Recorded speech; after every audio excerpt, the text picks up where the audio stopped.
Welcome, everyone. Today is Wednesday, August 25th, 2021. The time is precisely 6 p.m. This is a special meeting as required by statute to address our proposed fiscal year 22 public, it's a public budget hearing, but we're addressing the budget for fiscal year 22, which, as many of you know, commences on October 1st of 2021. And so I'm officially calling this meeting to order, and attending are commissioners. To my left, Commissioner Leslie Duncan, Bill Brooks, and myself, Chris Filios. And once again, I'd like to welcome you all here. So I don't have any particular opening remarks. We're going to take the three particular budget requests, proposals in sequence. The first being the Aquifer Protection District, which is established by statute, KCEMS, which is governed by a joint powers board, and then finally Kootenai County, where we'll be deliberating, that is to say, we three county commissioners. After each presentation, what I'll do is open it up for public comment. Comments will be limited to 3 minutes. However, it doesn't appear as though we have a very big crowd, so we might not necessarily have to adhere strictly to that. Again, I think we've only got 3 formal requests, except for any elected officials that might choose to speak. And so, without any further delay, I'm going to turn it over to our Finance Director, Dina Darrow, and Dina will go through the presentation. Well, no, I'm sorry. Nisha goes first. Nisha Naomi is going to go first. Nisha is our Director of the Aquifer Protection District. Take it away, Nisha. Okay, well, thank you for the introduction. I'm going to just talk briefly about what the Aquifer Protection District is, and then I'm going to go through the work program elements that we're recommending the budget cover in this next fiscal year. So the Aquifer Protection District was approved by the voters in Kootenai County and established by the Board of Commissioners in 2007 for the protection of groundwater quality in the Rathdrum Prairie Aquifer.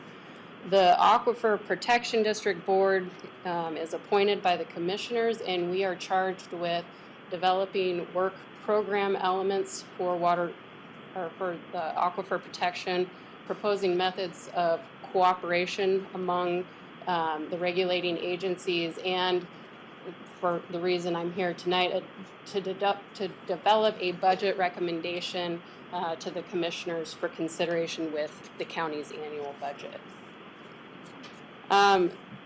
The Rathdrum Prairie Aquifer is shown here on the map. The boundary within Kootenai County is that blue line. It was discovered by man in 1895. It supplies water to more than 500,000 people. That's in Idaho and in Washington, Kootenai County and Spokane County. There's over 2,200 water wells in Kootenai County alone. This is the reason we care about this. So the federal, it was designated as a federal sole source aquifer in 1978. And there's 2 important points here. You can only get that designation for an aquifer that supplies over 50% of the drinking water in an area, and where there's no alternative source that's equivalent that could physically, legally, and economically supply the area. So I think that's a really important point and justifies why we do what we do and why we're here. The aquifer is also an Idaho sensitive resource aquifer, so it's regulated through IDAPA 580111, and then also Panhandle Health District has regulations on the aquifer, including the 5-acre rule and then their critical materials program, which is spelled out in IDAPA 410101. So how does the Aquifer Protection District work? The county collects fee revenue. That's $5.74 per year per parcel, and that's collected in the designated boundary, which shows up in green on the map here. So it's not all of Kootenai County, but it's all of Kootenai County that's over the aquifer or in critical recharge areas. The county also collects $100,000 per year from BNSF that's largely used for monitoring the refueling depot that's at Hauser. So each year we receive, the Aquifer Protection District Board receives funding requests. Those are accepted from January through March and evaluated. The Aquifer Protection District Board considers funding requests that are aimed at providing assistance to regulatory bodies, implementing educational programs for the aquifer, and coordinating work of public agencies. So now I'm going to talk about the work program elements that the budget covers that we're recommending for funding this year. On the left, these 4 items are items that are covered under DEQ's portion. So they have the BNSF, refueling depot monitoring. They have a person designated for that. Education and outreach, technical assistance with Panhandle Health District and water sampling. And then consultations with other regulatory agencies, students, and the public. On the right, these blue boxes are largely Panhandle Health District's responsibilities and what they receive funding for. So they have a critical materials program that's used for facility inspections for any items that are hazardous type items that are stored over the aquifer.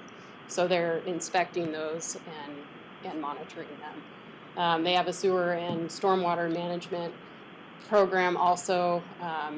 That's part of that 5-acre rule I spoke of earlier, and just watching oil water separator maintenance and inventorying shallow injection wells. And then they do water quality sampling for 28 groundwater wells over the aquifer.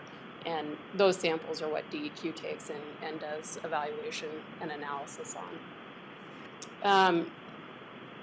Other components that are in the budget for this year, education, outreach, and just some other items. The Confluence Project is an educational program that's focused on water resources for grades 10th through 12th. There's a few schools, the Lakeland School District, Coeur d'Alene School District, and others in this area that are involved in that program. And then the Spokane River Forum is an annual conference that draws speakers from the region wide to talk about just awareness items for the aquifer and the Spokane River. We are doing an update to the Aquifer Atlas in this next fiscal year. The last one was done in 2015, but things change annually, or we discover new things about the aquifer every year. So it's good to be looking at that update. There's agromet stations. There's 4 of these that are over the aquifer. Those are used by irrigators to just optimize their irrigation on property over the aquifer. We have a carryover item from last year, which is the North Idaho Fairgrounds well. That's going to be used as a monitoring and education well for 4-H and the local schools. And then we also contribute to the Spokane Kootenai Waste and Recycle Directory, which is a great place for individuals to go and find out where they need to properly dispose of waste, so we're not contaminating the aquifer. So a little plug there, but that's we fund annual maintenance for that website. Internally, the Aquifer Protection District Board has been working on a project to work on protection of the natural surface water discharge locations. There's one at Hayden, Hauser, and Rathdrum. The one that's at Hayden actually has been secured, not by us, by others, but it's secured, and that's a great thing. So we are actively working on the Hauser and Rathdrum site. In this next year, we will be working with consultants to do an evaluation, definition, and just mapping of the critical recharge areas so that we can define those and then work on easements for those locations. So the budgeting summary for 2021-22, we received 5 external requests that total $403,228. The internal project budget is $122,400. $89,000 of that is carry forward from last year, items that didn't get accomplished largely due to COVID. So our total budgeted expenditures our 525, 628, we're down about 4% from last from last year's budget. And this is just an overview of where all of that, what that's distributed into. And with that, that's all I have. Thank you. Leslie, Bill, any questions for I have Nisha? no questions. Good job. Do you have the fund balance accumulation? I know we got it emailed to us, but Yeah, let me see if I have it. I think we do have a very healthy fund balance right now. I think it's, I don't know if I have it right here, but I think it's over 500,000. Okay. But we do anticipate, as we gain some momentum on those critical recharge areas, that we will be dipping into those funds. And with that, that also allows us to keep the 574 just gonna say that. parcel fee at 574, and it's been there since 2017. So And it's worth noting that the fee was actually lowered in 2017 yeah, to the current 574. oh, I was just going to suggest that if these projects keep moving out, that maybe we look at lowering it to 474. So I think that's about $70,000 that would reduce that. The fund balance, it looked like it got up to 800,000 at one point, and I think that's too much to carry forward. So maybe we can look at that for next year. yeah. Okay. All right. Any other questions for Nisha? Okay. Do we have any public comment regarding the Aquifer Protection District? Anybody that wishes to come forward and speak? Nancy, anyone on? Okay. Moving right along. Second item, KC EMSS, that's Kootenai County Emergency Medical Services. We have Chief Bill Keeley, and he will be addressing that. As I said earlier, this is a 5-member joint powers board where we have members from fire districts, the city of Coeur d'Alene, Post Falls, and of course Kootenai County. Chief Keeley, take it away, please. Commissioners, thank you for the opportunity to come and talk about our budget tonight. Our budget has been through our own joint powers board and is coming to you for final approval. Just to kind of recap, and I know I was here recently talking about services, but just to recap them real quickly, KCMSS with our fire department partners operates 9 ambulances 24/7 within the county. 6 of those ambulances operate at the paramedic level, 3 of them at the advanced DMT level. The 3 that function at the advanced DMT level do receive paramedic level services from the 6 that are paramedic level if it's needed. We responded to 15,816 calls for service in 2020. That was slightly down. We're on a tear with COVID this year. Our call volumes are up significantly, especially in the last 3 months. We provide 911 emergency response, so when you call 911, we show up. We provide all of the interfacility transports within Kootenai County, as well as long-distance transport. So any patient who needs to be moved from one facility to another by ambulance, within Kootenai County we do that. We also do transports for patients who need to go as far away as Seattle and Salt Lake City by ambulance. We also provide CCT level transports in the 5 northern counties. These are critical care patients who need ICU on wheels to be transported from one facility to another facility that can better manage their care. Most of these either come into Kootenai Health or go to Spokane. We provide ALS intercepts through a contract to some of the surrounding EMS systems. So both the Plummer Gateway Fire in Benawha County, as well as Shoshone Fire that operates the ambulances in Shoshone County, when they cross across the Kootenai County line, if they are in need of a paramedic to stabilize their patient, we respond to paramedic and we receive payment for responding that paramedic. As I said, COVID has had a major impact on our call volume, especially on our interfacility transports. As everyone reads, Kootenai Health is filling up, patients need to be moved, and there's a lot of requests for that at the moment. So as we sat down and provided and looked at the budget and what our focus of our budget needed to be, our number one issue was stabilizing our critical care program. This has been a program that's been operated through on-call positions. It has waxed and waned. As hospitals get busy, most of these people are nurses. As hospitals get busy, they have to work overtime at the hospital just when we need them most. So we are developing a plan that I hope gets past my JPB tomorrow, and we stabilize this program. That required some adjustments to our budget. We need to complete all the necessary processes to staff a part-time ambulance. Kootenai County EMS has run 9 ambulances within Kootenai County for the last 10 years. We have upgraded the level of service that they provide from EMT to paramedic during that time. We've increased the number of first response fire units during that time, but we're at the point where we need to add another transport unit. Part of our budget, or a major part of our consideration for our budget, was to put on a part-time ambulance. We know exactly the days of the week we're busy. We know exactly the hours of the days we're busy. And that will slowly develop as the needs continue to increase into a full-time ambulance. It'll start 40 hours and move on from there. Provide increases to our partner agencies.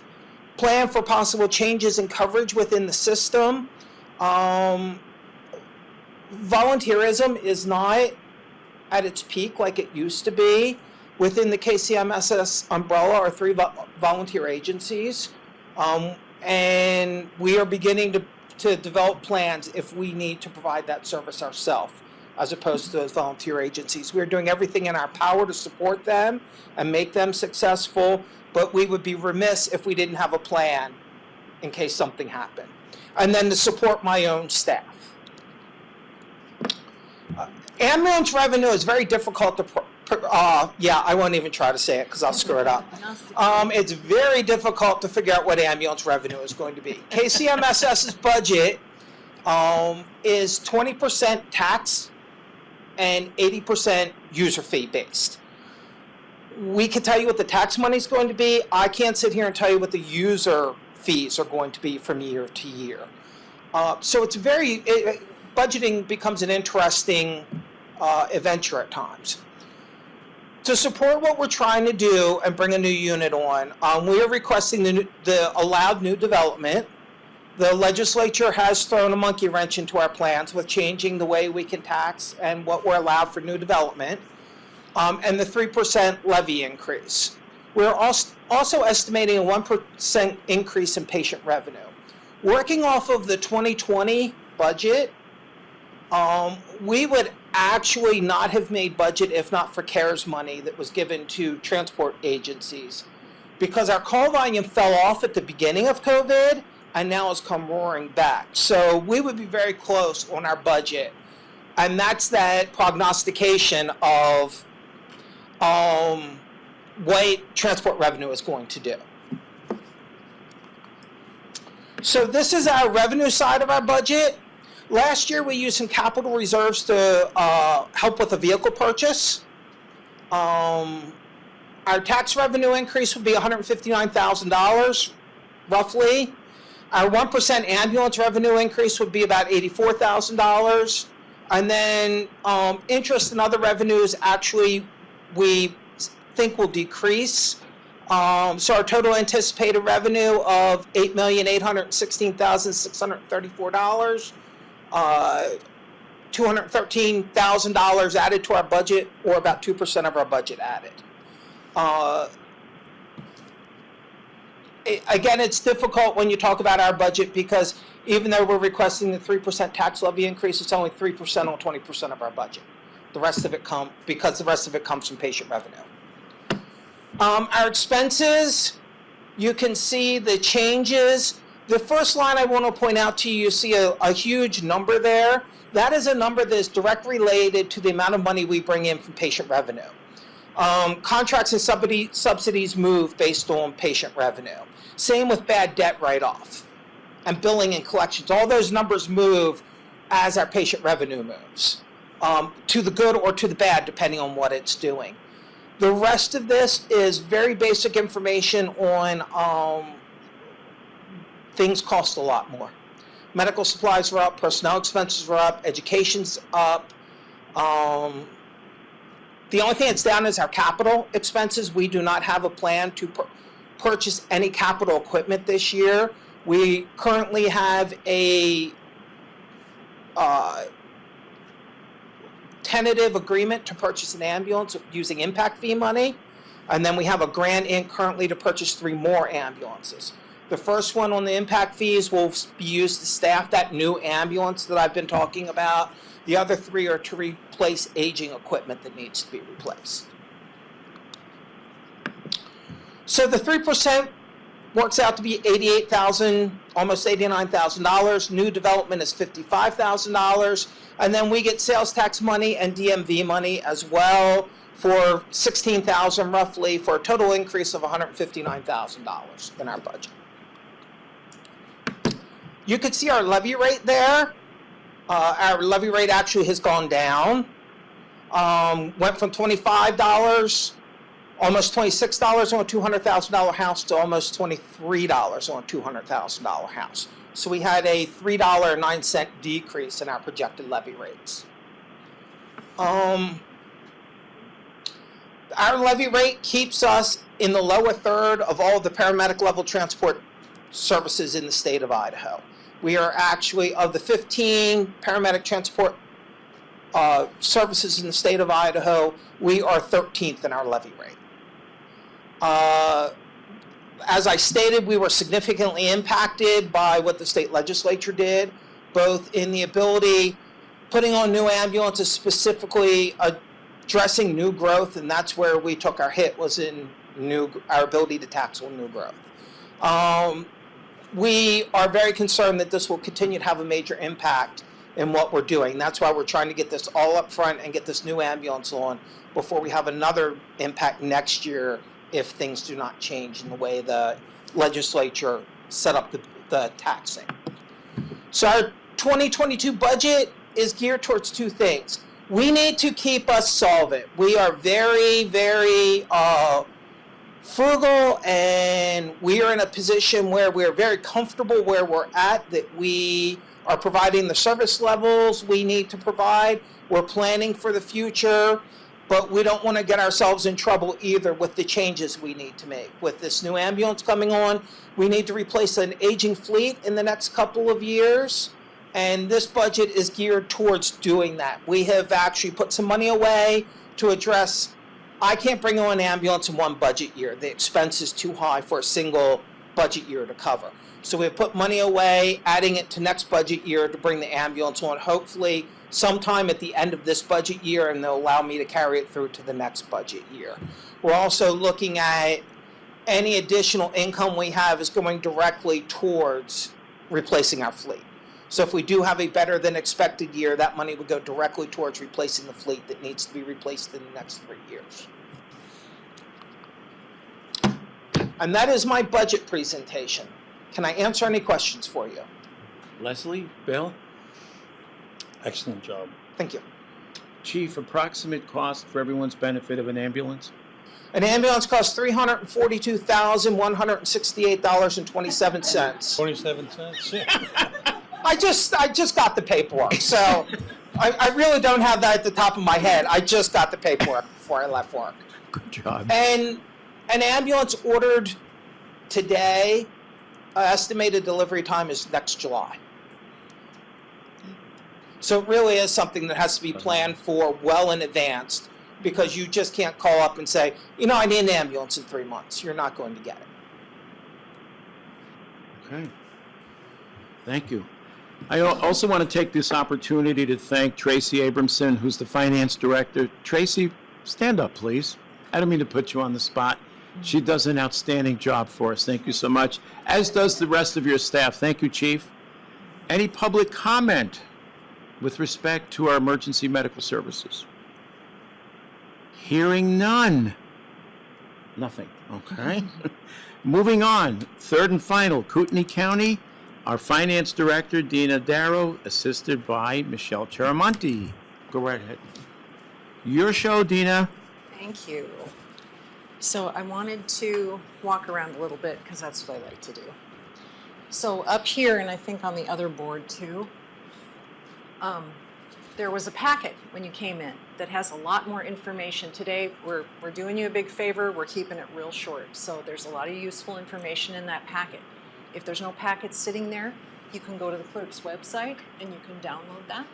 It gives a lot of helpful information on property taxes, urban renewal, the history of counties and how they were organized. Really good information, but we won't get into that here. Things are going smoothly and we're pretty comfortable with the numbers, so we'll just get started.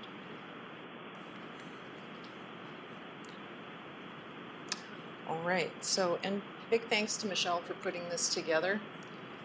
Big number, this is this year's budget. This does not include EMS, although it is on our public notice. This is the county's budget, including our solid waste department. Seems like a big number, but I'm going to break it down for you and put it into context. So, our levy, $53.8 million. That's the part of the budget that's supported by property tax. $50 million from other types of revenue that are non-tax, and about $4.7 million of our savings account. So if you look at that, we're actually paying more for this budget with non-property tax revenues. So of our increase, it's about 80-20, and the increase, 80% of it being covered by non-tax revenues. So if you look at it over the course of 4 years, you can kind of get a feel for how the budget has increased. So if we look over at FY20, we were at 101, almost 102 million. But then COVID hit, because we always budget 1 year ahead. So we're in 2020, we're in the middle of COVID, and we said, okay, let's pull in our belt. Well, we're back and running, just like the chief said. And if you look over time, our increase in property tax is about $2 million a year. So we're on track. This is the budget by elected official, with the lowest one at the top. The coroner's budget is the smallest. The BOCC has the largest budget. One of the reasons why the BOCC has the largest budget is because there are wage pools and other pooled items that will be spread out after we adopt the budget. So it's not that they're spending that much money, it's just that they hold all of those top level budgets until we can move those around. So a lot of people ask about fund balance, and I kind of just wanted to give you a visual of how that looks. So the top part of this, the light blue, is without solid waste. So if we take out solid waste, which is self-funded, this is what our budget looks like. And of that, the lower part and that mountaintop there shows you how much of our savings account was part of our budget. That high point there, that's when we set aside $5 million to develop our justice building. We haven't spent that yet, but we actually budgeted that in 2020, and that's been rolling forward every year. So really, our savings account usage has been modest. And then if we look at solid waste, you can see the mountain range is almost identical. That's because solid waste uses its savings account to pay for a lot of capital, and it usually moves in the same direction as their revenues. So those two are separate, but together as well. So this gives you a shot of where our budget goes. So of that 108 million, that big blue portion, that's people. We're a service business. So that's where the money goes. Our personnel is about 60% of our budget. That small yellow piece, that is our capital, our big purchases, our patrol cars, our heating systems, our maintenance on our buildings, that sort of stuff. A lot of that's paid for with our savings account. And then the rest of it, that's the cost of doing business. So again, personnel, our biggest expense. This year, we're giving a small COLA and 1 step for our employees. Usually, the Social Security cost of living raise is an indicator of inflation, and it's usually fairly modest. We're expecting a 6.2% increase in COLA for Social Security recipients. So This is about a third of that. So very modest increases, but keeping our employees in mind. Also to save money, we looked at our vacancies. Any of you who work out there in business know that there's a lot of vacancies right now. We see help wanted signs everywhere. So the commissioners looked at our open positions and said, okay, what are the chances we're gonna hire somebody in the first half of the year? We took some of those positions, we funded those at 50% to lower our budget because we knew we probably wouldn't be able to hire every single position. So that saved us some money. We did add some new positions. Those are mainly justice, legal, public safety. And then operating expense, that other big portion of our budget. Those numbers look big, so I want to explain the 48.3% increase. So when we classify expenses, we classify them as capital, the big stuff, our operating recurring expenses, and then our people expenses. Well, we did a little change in how we classify those big capital expenses. So now our capital threshold is $10,000 per purchase. It used to be $5,000. So a lot of those expenses that were sitting in capital are now sitting in operating, and that's why that number looks so big. So computers we used to count as capital. We don't count them as capital anymore because there's so many of them and they're under $10,000. Interdepartmental services. So that's things where we try to help ourselves by doing things internally. We have a building and grounds department, so if we need a new service counter or if we need sneeze guards or stuff like that, our internal services with our building and grounds takes care of that for us, buys materials and builds it in-house to save us money. There was a lot of work involved in putting up those sneeze guards and putting in social distancing items, so you saw that go up. We have our own print shop that does all of our print jobs internally, which saves us a lot of money. So those internal services play a big role in helping keep our costs down, but the demand is up because our service demand is up. Professional services, we know the cost of everything's going up, as well as utilities. We see the price of gas, we see the price of transportation. Those are all driving our operating expenses, cost of doing business. So some of the bigger stuff that we put in the budget this year and that we'll be considering for approval, computer equipment. So 911 is getting a technology upgrade, and our IT department is working on a 3-year project to update our electronic document system, which should save a lot of time and money and add some efficiencies. So this is in that second year. Non-building improvements, we have money set aside to do paving at the North Idaho Fair, which is going on right now. And we also have some sewer projects and roof replacements, as well as some other smaller items, but these are the notable items. This is also going to be the last year for the sheriff's lease for patrol vehicles. And that's what I have. Any questions? Leslie, Bill, questions for Dina? Dina, can you touch on the levy rate, please? So our levy rate's gone down again because we've grown by almost $4 billion. Is it, Michelle, is it almost 4 billion?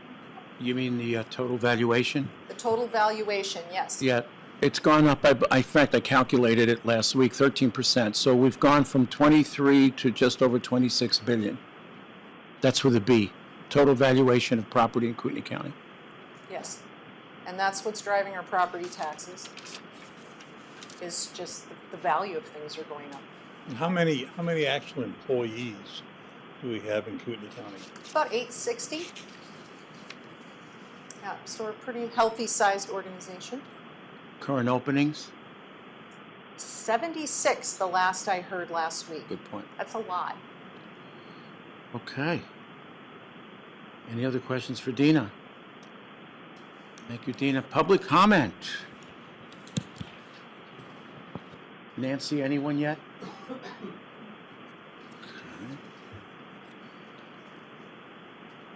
Okay, first person, Colin Shower. Come forward, please. We've got your address here, so I'll just, you want me to state the address, or is it gonna? I can get it. Okay, cool. Okay. Go right ahead, Colin. Your show. Uh-oh, that's not a good idea. My name's Colin Shower. I have been with the Sheriff's Department since 2018. I've lived in Kootenai County my whole life. Currently, I'm in the jail. And right now, well, I should say, a jail or a Sheriff's Department, when it's working correctly, is something that the public doesn't even notice if we're doing our jobs correctly, which we are. But right now, there is a pretty big problem. We're down roughly, someone correct me if I'm wrong, but about 10 deputies in the jail. And the aftermath of that is mandated overtime, working 16-hour shifts day after day, working all your days off. My thought for the reason to that is because our pay. I know we've talked about this a lot, but currently right now, a level 1 deputy, which is a first-year deputy, gets paid roughly $21.20 an hour, and you can start at Panda Express. They're on Wilbur at $19.50 an hour. So I know, speaking for myself, I got into this profession because it's something noble, something you can hang your hat on, tell your kids about. But lately, being noble and hanging your hat just isn't paying the bills. Spokane County Jail is currently paying a $10,000 sign-on bonus. Start today. You get $5,000 when you sign the paper. You get $5,000 when you complete your probationary program. And they're about $2.50 more an hour starting than we are right now. The amount of inmates they have is very similar. Their downtown facility is very similar to the amount of inmates we have as well. That's not something I would like to do. I would like to work in my community, in my county, the place I grew up in, have lived in, but I know I'm speaking for myself and others that I work with. You can only hold on to that for so long. Obviously, I'm really good friends with all the people I work with. I love the job. I love the people I work with. I do not love the pay, and that is the root of all of this right now. And I know we're a growing county. I'm not blaming all this on you guys. You guys are playing catch up on your predecessors before, but it is a problem. It's no longer a matter of if we need a raise. It's a matter of when and how much. That's all I got. Questions for Colin? Thank you, Colin. Appreciate it. Okay, second person, Michelle Hatley, also with the Sheriff's Organization.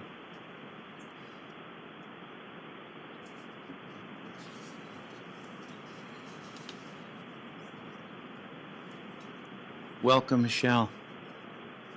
Good evening, Commissioners. I might go over 3 minutes tonight. Go Please right allow ahead. me. You're fine. My name is Michelle Hatley. I am a sergeant at the jail on D team. I am the supervisor of 13 men and women. I work with young, motivated, talented, and passionate deputies. Most of them are back there. Thanks for showing up, guys.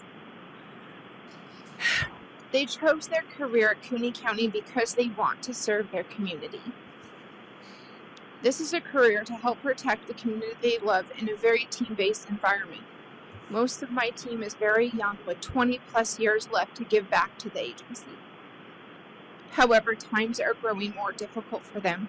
I am watching them struggle as the year has continued to beat them down. Of my 13 deputies on my shift, I have watched them struggle. My troops are fighters.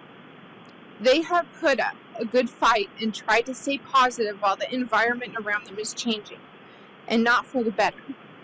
I am watching young men and women, highly motivated and excited to begin a career at KCSO, struggle and second guess their decision to work for this department. Not because they do not enjoy and want to work for their community, but are frankly being forced out. I have one deputy who is trying the best he can to provide for his family. He is living in a one-bedroom apartment with his wife. Their rent is $1,400 a month. This is 58% of his total monthly take-home income. Another deputy lives in a two-bedroom apartment and got the low price of $1,340 a month. I personally know of 2 deputies who are living in their campers as they are unable to buy a house in the current market at their current wage, nor afford to rent an apartment, one of which is living in another county due to the cost of living in Kootenai County. My team is tired. My team is drained. My team is exhausted and fatigued. While doing the payroll just last week, my team had 160 hours of overtime in one pay period. That's 2 weeks. This is becoming a much larger number every pay period. My troops are exhausted. Exhaustion leads to mistakes. Our troops are having to make split-second decisions that can affect their career, safety, and ultimately their life. This is unfair to expect them to make the moral, ethical, and legal decisions on exhaustion. I'm watching this happen. They are tired. Each week we are losing more to exhaustion and burnout. Exhaustion causes accidents, lawsuits, and eventually loss of employees. I will tell you, I know of at least 2 deputies on my shift who will be leaving in the next couple months. I have written numerous, 4 in the last couple weeks, letters of recommendation. I do not want to lose these employees. They are phenomenal deputies who work hard and have a good head on their shoulders. I'm losing them to exhaustion and better opportunities. I can't blame them. I was recently told of an employee who went through the drive-thru of Panda Express. The advertisement was for a cook, starting wage $19.50 to $21, depending on experience.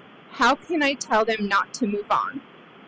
They can go work at a fast food restaurant with no liability, no worry of getting hurt or killed, no worry of making a split-second decision with the possibility of losing their careers.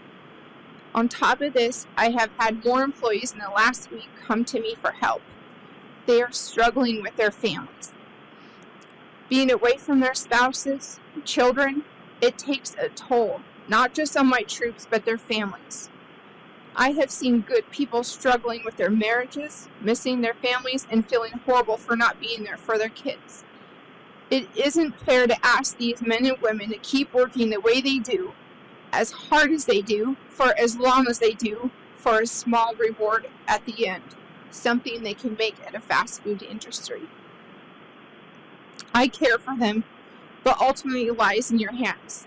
This question was posed to my husband when he left the sheriff's office to go work for the city of Coeur d'Alene, and I ask you this question because it speaks volumes. He was asked, "How many people do you know that have left the county to go work at the city?" He answered, "Many." The person then asked him, "How many people do you know who has left the city to go work for the county?" The answer was none. Until the pay issue gets addressed, this will continue to stay the same. We've always fought at the county just to stay relevant. At what point do we strive to become the destination for our employees? Here is what you are dealt with: integrity, doing what is right. These people work their butts off on a good day, 12 hours a day with criminals. A normal work week for most is what my troops have not seen in a very long time. We are understaffed, getting worse as time goes, and completely underpaid for the community we live in. How many other careers do you know in which going to work means you have to have 100% head in the game, strap on a vest, duty belt, and walk around by yourself in a pod of 50 less than happy inmates who, quite frankly, at any time could turn on you in any given minute? The last 2 weeks have shown how dangerous our job really is. A plan was made by inmates to kidnap one of my deputies to take them hostage because they did not. Okay. Take your breath. It's okay. Okay. Because they did not like how she spoke to them and enforced the rules. By God's grace, an inmate came forward who was in fear of her life and told on the others. The plan was to happen that night. The inmate told of how they were working on a metal stool, which we found unbolted and loose. It should be noted this deputy had previously worked 40 plus hours of overtime the prior week. She was exhausted. How can one put up a fight when a body needs sleep? Her life could have been taken due to pure exhaustion. We have many problems being faced right now. We don't have the staffing, largely due to people moving on to different agencies who are paying much more than us. Spokane County is offering a $10,000 signing bonus starting at $23.92. Latah starting $21 to $31. Bonner County $21 to $51. Blaine County $28. Fast food restaurants are starting at $19.50 to $21. We are starting out at $20.28. How can I encourage my troops to stay when I understand they have to feed their families and housing is too expensive to live here? So we are soon going to face a much worse crisis than staff shortage. We cannot continue to work our people to death. They are getting tired and looking elsewhere. I see in the very near future we are not going to have the staffing to operate the jail. I hope you realize and take this very serious. We will not have the staff to run the jail. This is only a certain amount. There is only a certain amount of band-aids we can put on the suffering. The courts can only release a certain amount of inmates for an early release. We have over 70% of felons inside the jail walls. Patrol can only cite and release for a few selected crimes. However, we owe the public to keep our community safe. That is what we signed up for. I do not feel the community knows the dire dilemma we are in. We will not have the staff to man our jail. We will not be able to keep these violent, problematic citizens off the streets. We cannot keep our employees due to the need for them to be able to feed and house their families. Our community is growing, violent crimes are rising, housing has become unaffordable. The only thing that has not changed is our wage. We sat quietly as patrol last year got a well-deserved, substantial raise. We were told by the commissioners we were going to be next. This year has been worse than the last. We are now facing out-of-control housing markets, and other agencies and counties who are recognizing the crisis are compensating theirs for the growing times. Again, we are running out of employees to run the jail. I hope you understand the full impact of the serious dilemma we are facing. We are hurting with no light at the end of the tunnel. I'm sure you are fully aware of the staff shortages, the lack of applicants we are receiving for the positions, and the amount of time and money it takes to hire and train the deputies. We have essentially turned into a department that pays to train employees only to see them leave to higher paying departments. The decision now rests in your hands. I hope you will take into account the dire problem we are facing and the community is facing. I hope you will make an ethical decision and do what is right to keep your community safe, your deputies safe, and keep up with the much growing community. Our deputies need higher pay to survive. They deserve a significant pay raise to survive in this community. Take a look at the back of my shirt. I know you can't see it. Our community supports us. I hope you can make the correct decision to do the same. Thank you. Thank you, Michelle. Any questions from Michelle? Leslie, Bill? Thank you, Michelle. Appreciate it.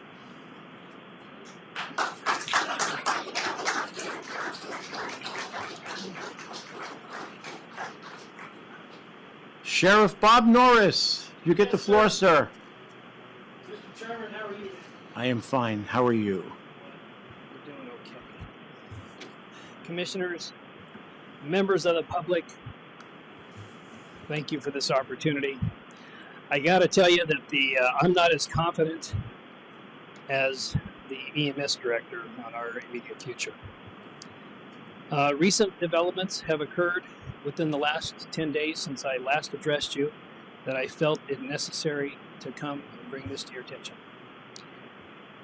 It has caused a serious public safety issue now and on our horizon. Providing public safety and security to the Kootenai County Jail is absolutely in a precarious position right now. The situation appears to get more dire by the week. I do applaud all the temporary measures that each of you have put in place to minimize the risk to personnel and the community. Everything I've brought to you, you've absolutely considered and absolutely have put forward. But little did I know that I was going to go to the Kootenai County Fair and find the Spokane Detention Center offering a $10,000 sign-on bonus for detention deputies. Right in our own backyard. So I took it upon myself to actually get one of these pamphlets, and the disparity is significant. Basically, it's more about 18%, about $3 an hour more. But also, this is not about keeping the employees that we have or keeping them from going somewhere else, but even our employees in the 5-year and above range, Spokane County tops out in 5 years. We currently have a matrix that is 9 years or higher. So I'm very concerned about this. I do have some intelligence from our administration at the jail that we have about 5 people that are considering this right now. And that amount is pretty significant given our deficiency where we're at right now. The vacancies, the overtime factor, the fatigue, the inexperience does lead to mistakes.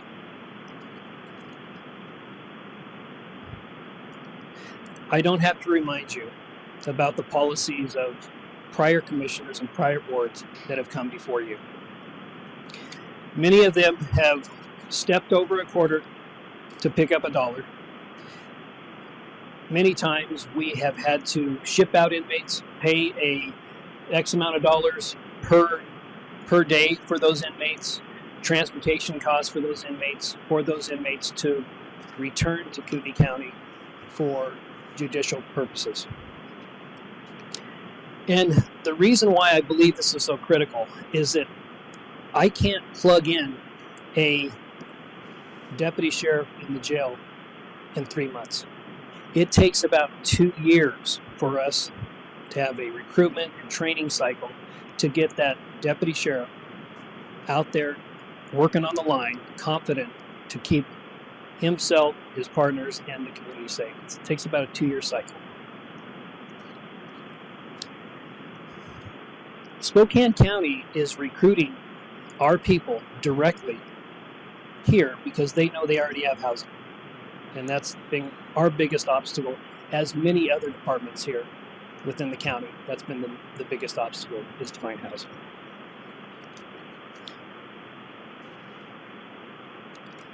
You know, I'm not going to repeat what some said better than what. It's okay, Bob. Take your time.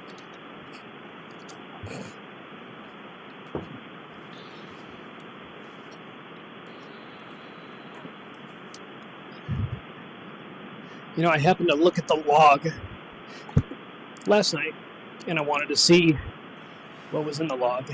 And sure enough, we had 3 uses of force.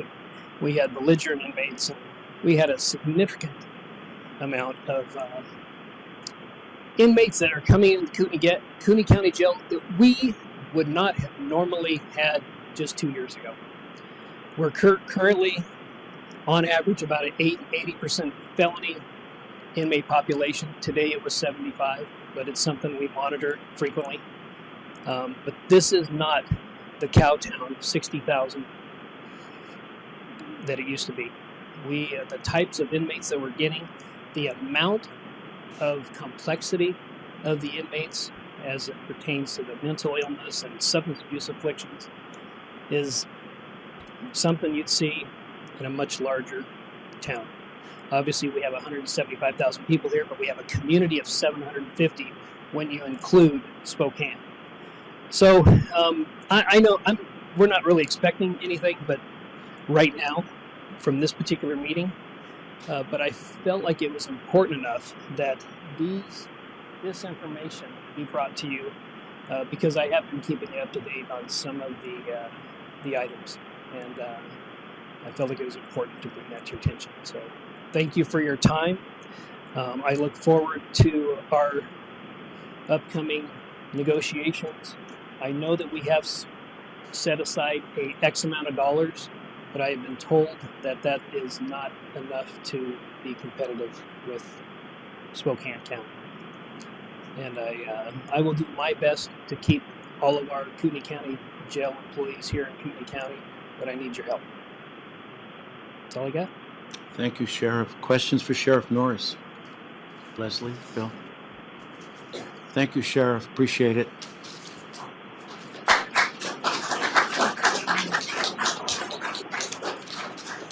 We do have one more, Mr. David Pissarro. Welcome, sir. My name is David Pissarro. I live at 3120 North 22nd Street. Been a Kootenai County resident for 10 plus years, Idaho resident for 45.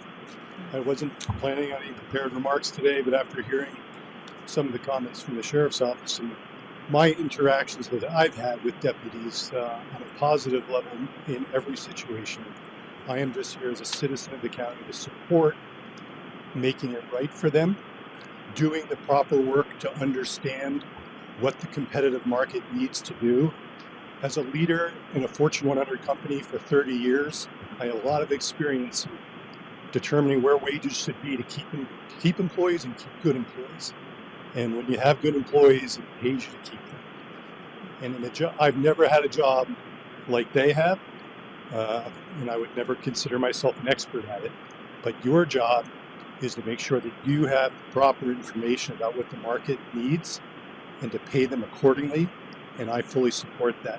So if there are, I don't know what the count is in the Sheriff's Office, but if it's 100 employees and tomorrow you gave them all a $4 an hour job, $4 an hour raise, that would be $870,000. Just a drop in the bucket in the budget, but it would be the right thing to do for the people that take care of us. So I just want to let you know, as a citizen, and there's probably many others, and with the complexity of the mental illness perspective that didn't exist, or we didn't pay attention to it as we have to now, and the duress and the training and the expertise they need to deal with those situations on a day-to-day basis, I implore you to make their pay right. Okay, it's your job. Thank you. Thank you, Mr. Pissarro. Appreciate it.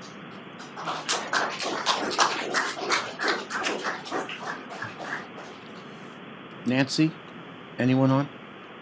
No. Nobody wants to speak, okay. So before we proceed to motions and deliberations, does anyone else wish to speak? Okay, so we're going to move on. Okay, so that concludes the public comment or public testimony segment. Thank you, Keith. So we're going to move into deliberations, and normally the way this happens is there is a motion, the motion goes on the table. If it's seconded, we go into deliberations, and then, of course, we vote. So the first item before us deals with the Aquifer Protection District budget. So is there a motion? I move that we end public testimony and enter into deliberations. I second the motion. Bill Brooks. Aye. Commissioner Duncan. Chairman Philios. Aye. Entering into deliberations, once again, the APD, Aquifer Protection District budget first. Thoughts? I don't have any problems with it. I just want to make sure that we're looking at that fund balance accumulation. And I don't really think it should be almost twice what their operating budget is every year. So as long as we'll keep an eye on it, then I'm fine. When we last reduced it from the 7 and change to the current 574, do you recall what was the fund balance at that point? It was it getting high? up there as well. It was 500,000, 600,000 range. Okay, all right. So we're almost there. Okay. Bill, any thoughts? No, just that we keep an eye on it. I mean, we've got it there if we need it, but right now we don't. Okay, then. I think it's fine. I think Nisha and her staff are doing a great job on the APD. And so, is there a motion? I move that we approve the Aquifer Protection District budget for the FY22 year as presented. I second the motion. Bill Brooks. Aye. Commissioner Duncan. Aye. Chairman Philios. Aye. And so the APD budget is hereby approved as depicted. Okay, item number 2, motion regarding the KC Emergency Medical Services budget for fiscal year 22. Discussion. Thoughts? Again, I'm fine with it. I think it We're was fine. presented very well and no problems with it at all. Good job, Chief. Thank you. And as a member of the Joint Powers Board, I guess I have to concur because I probably had a small hand in it. And so I'm fine as well. Is there a motion? I move that we approve the FY22 KCEMS budget as presented. I second the motion. Bill Brooks. Aye. Commissioner Duncan. Aye. Chairman Philios. Aye, and so the motion is approved for the fiscal year 22 budget for KCEMS. Final, and this is regarding our Kootenai County budget for fiscal year 22. Is there a motion? Are you going to deliberate? Well, we can deliberate once we get a motion on the table. Yeah. I don't have a motion to make. I move that we approve the County 2022 budget as presented. I will second. So do we have any discussion? Sure. Go right ahead. Well, I think Bill said he had a statement. to I do. I know you do. Okay, I'll wait. I'll go last. Oh, I'll go last. I don't have to go last. What I'm going to say is the same whether I go first or last. We need to take care of these people that work for us.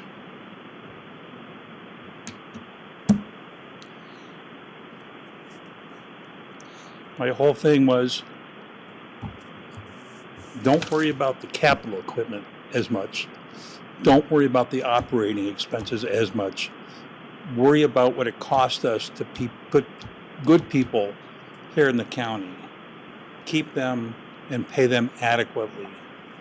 And we have done that. Now, I think a lot of people, commissioners in the past, have opted to go, where I'm not going to support any tax increase. And they look good for the moment, but they steal from the future. They steal from the future. And I won't do it. It's hard. I support the 3% increase this year because I know some people will criticize me for that, but it's because we have to put this money into our budget, invest it in ourselves, and our mill rate's still going down. It is. It's the increasing cost of these houses here going through the roof.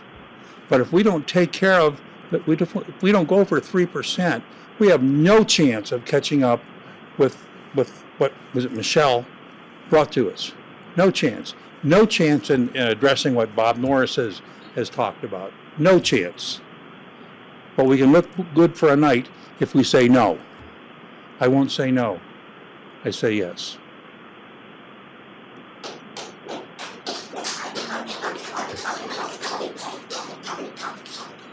You don't often get applause. You need to relish this moment.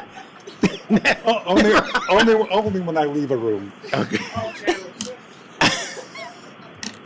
Whatever. Yeah, we need a little levity here. Anyway, it's interesting. When I look back over the last 5 years, this is my 5th budget. And if I go back over the last 5 years, and I'll work backwards, this year, if it passes, would be 3%. Last year, we were kind of backed into a corner because of the property tax relief that the governor passed. So we went 0. The year before was 3. And now I go back to the prior board that I was part of, 1.5 and 1.5. And let me tell you, folks, I had to pull teeth to get 1.5, much less 3. And some of you who were there, I'm looking at Under Sheriff Meadows, remember that. What's also interesting is that, I'm sorry? So the average increase for the period of time, these 5 periods that I've been on the board, the tax increase has averaged 1.9%. And what's also interesting is if you look at our 10-year growth rate as a county, we've gone from approximately, in 2010, about 137,000. We're pushing close to 172,000 now. It's about a 34,000 increase over the past decade. What's interesting is if you average that growth rate, it's about 2.48% per year. But for the last 5 years, I can't comment before that because I don't know, the average tax increase was 1.9. We weren't keeping pace, sadly. And so from my perspective, and there's more I can say, but listening to what I've heard tonight, which really didn't come as any surprise, hearkening also back to what our director, Dina Darrow, pointed out earlier with Social Security coming out with a 6+% cost of living increase, and we're looking at, for the first time, thank God, establishing a matrix for the general pay plan, and probably an average increase for employees of about 4%. I think the budget as proposed at this point makes sense. Your turn. I am, for the most part, happy with the budget. There are 4 little thorns in my side that I don't think belong in the budget. However, there's no need to go over that here. What I have been noticing, though, is that a lot of government entities, whether it's on purpose or not, tend to overtax their citizens because they are not fully understanding or taking the amount of state revenue, sales tax, liquor funds, and that. And Kootenai County is slated to get about $4 million back, and that's in 21. And in 22, we were able to offset the tax portion of the budget by the increase in revenue. So in looking at this, I can support a 2% increase. I'm not supporting changing the budget at all, but I would say that we could take the 1% and give it back to the people by taking $517,000 out of fund balance, because that plus the amount of money being given back from salary savings and operations and some other things this year, talking conservatively, it's going to be $2 million. And so I feel comfortable that we can give back $517,000 out of the taxes and be able to take that out of fund balance for the capital projects that have been funded with ongoing tax dollars. So those one-time things. So I didn't figure it's going to be very popular, but I thought I'd throw that out there. And I do have a resolution 2 that would capture that 1% in the foregone balance if I were to get any support. Okay. Are you done? Mm-hmm. Oh, okay. That was quick. Actually, it's an interesting idea that Commissioner Leslie Duncan brought up. My concern, but by the way, did you want to comment on that? No. Oh, okay. Here's the thing. Just yesterday, we had to provide increases for the public defender to the tune of just slightly over $100,000. She was running an approximately 25% turnover. Not unusual. We have gone through the same in the past year with community development, also running about a 25% turnover. And by the way, people working in community, obviously in the public defender's office, these folks have law degrees. When we look at community development, we have our planners typically have advanced degrees.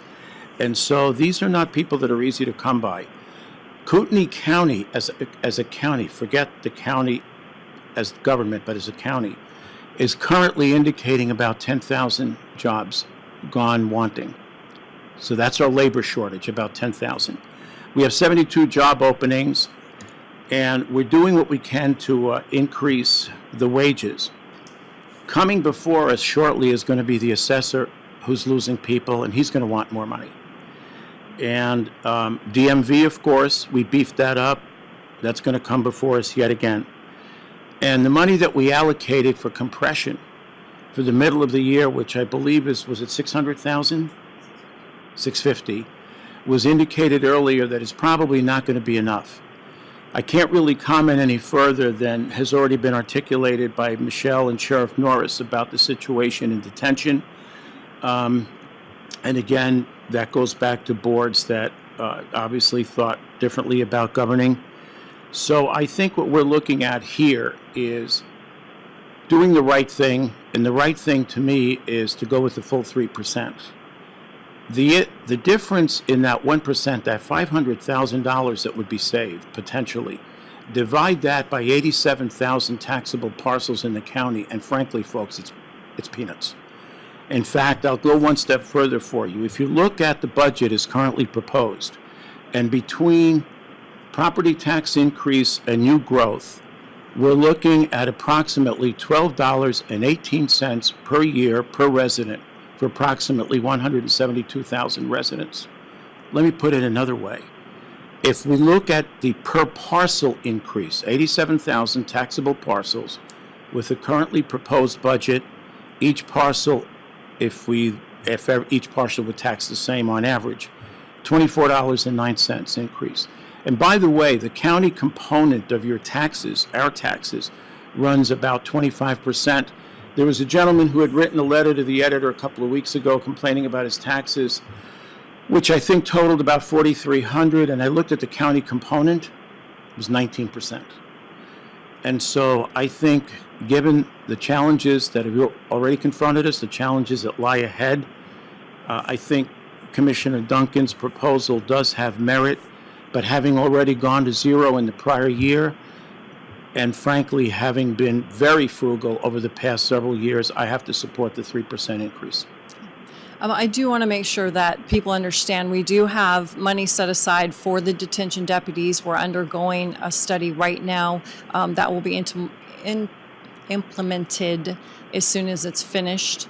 And in 2019, the detention deputies were part of the countywide study, and they were at or above market at that study. We have decided to change the market that we're looking at, get a little bit more precise and closer to home. And I think that will help us get a better handle on, wages for the detention deputies. And we also have a plan in place that before the end of this fiscal year, there's going to be retention bonuses for those special 6 departments that have been losing people and are unable to recruit, as well as a countywide retention program. So I just want to make that clear that this is not on deaf ears. We have been working with the Sheriff's Department for the last 4 months, specifically on this, to do whatever we can to help that situation. Any other thoughts? Yeah, if you want to tell a joke in the county, say wage study. You get a very negative, shoulder slumping response because people know, people have been here, people have seen it not working the way we think it should. Yeah, let me comment about that. To be fair, and I think Leslie does bring up a valid point. The last wage study that was conducted in 2019, this board did implement it. Now, it might not have been to everybody's satisfaction, but we did implement. And there's another one forthcoming, as Leslie has pointed out, and I'm hopeful that we're going to implement that one as well. And anyway, so there is a motion on the table to approve the budget as presented. It's been seconded. Shall And we it's call been the roll? seconded. Yes, please. Commissioner Brooks, Aye. Commissioner Duncan, Aye for the amount, but not for where the revenue's coming from. Chairman Philios. Aye. And the motion is carried to adopt the fiscal year 22 budget as proposed. Time is now 7:15. Thank you, everyone. Be safe. Have a good evening.